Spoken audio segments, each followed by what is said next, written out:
I'm Aaron from Columbia. And I'm Phil from PRC Taping. In this video, we're going to go over how to use a flat box.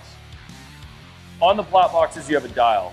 This dial works on this spring, which adjusts the crown of your brass bar / box blade, which is what gives you your crown over top of your joint when you fill it.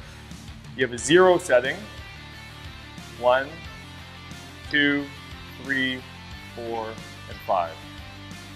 What those are for is if you want to run it wide open and get the most amount of mud, you run it on 0.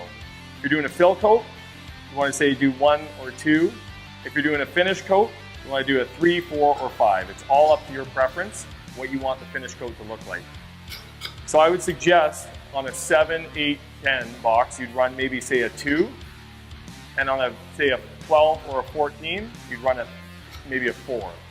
That's what I would suggest. It's all based on personal preference. You can adjust how much your number works as your spring wears out by raising these nuts up or lowering them down. Raising them up is going to give you more spring on your crown. Lowering them down is going to give you less.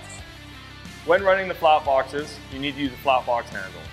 What this does is it allows you to control the box using a brake on the one end. Hold down the brake, the box won't move anymore. Let go of the brake, the box will rotate. So for putting the box on the wall, you want to hold the brake. So you have it in the right position, then put it on the wall. You don't actually need the brake when running the box, but when you take it off the wall, you hold the brake again and wipe it off the wall. When you slide the flat box handle onto the box, you want to tighten these wing nuts down to the plate. But you don't just want to hand tighten them. You want to use a pair of pliers and give it a final tighten to make sure that it's not going to fall off on you. You don't want that falling on you when you're doing ceilings.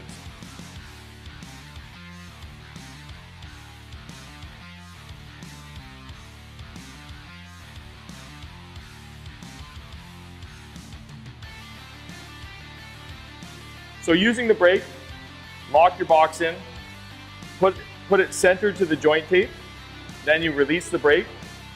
You're going to apply pressure using your shoulder onto the door, and you're going to walk down the center of the joint tape, leaving the mud behind. When you're at the end of the run and you're going to take the flat box off the wall, you're going to apply pressure to the brake, and you're going to wipe the flat box off of the wall just like a knife. So the finish you're looking for on a fill coat is a nice crown joint like that, so it's coming out, and then it tapers off to absolutely nothing on the edges. One of the biggest keys to running the flat box is the amount of pressure that you put onto the door. Too much and you can have problems, too little and you can have problems as well. We'll go through those right now.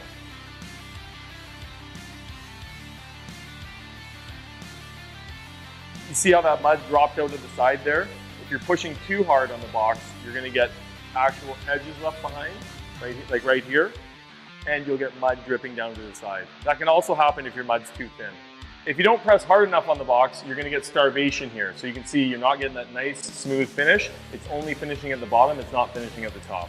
That's not mud consistency, that's the amount of pressure that you've been putting on the box. If you see a streak like this in your box finish, that's probably because you have something on your box blade, either a chunk of dust or drywall mud. Easy thing to do is just wipe it off. Once you finish cleaning your box blade off, you can re-wipe the area where you got the line in your mud.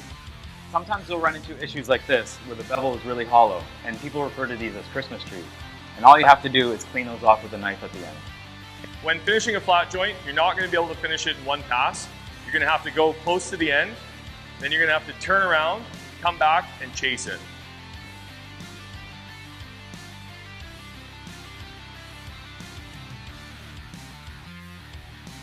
For your first coat when running a butt joint, you want to run your 10-inch box on either side of the tape. So you're going to run it wide open, so that means on a 0, on either side of the tape.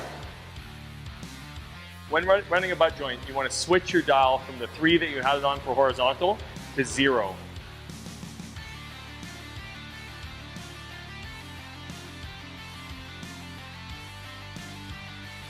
When doing a lower butt joint, you want to go down real low with the box to the wall and work your way up. Like lift your legs up and walk up the wall. When you're running the ceilings with your flat box, you're putting pressure on with your shoulder, keep your elbow locked when you're putting that pressure in.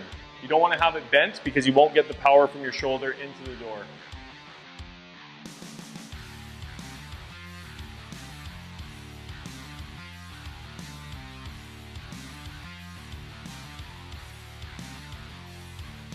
A tip I have for using any flat boxes is actually to remove the springs. This helps with the pullback of the box and it makes it much easier to push onto the wall or ceiling. Thank you for watching. I hope you learned something today. I'd like to thank Phil from PRC Taping for helping out, and visit our YouTube channel for more videos like this.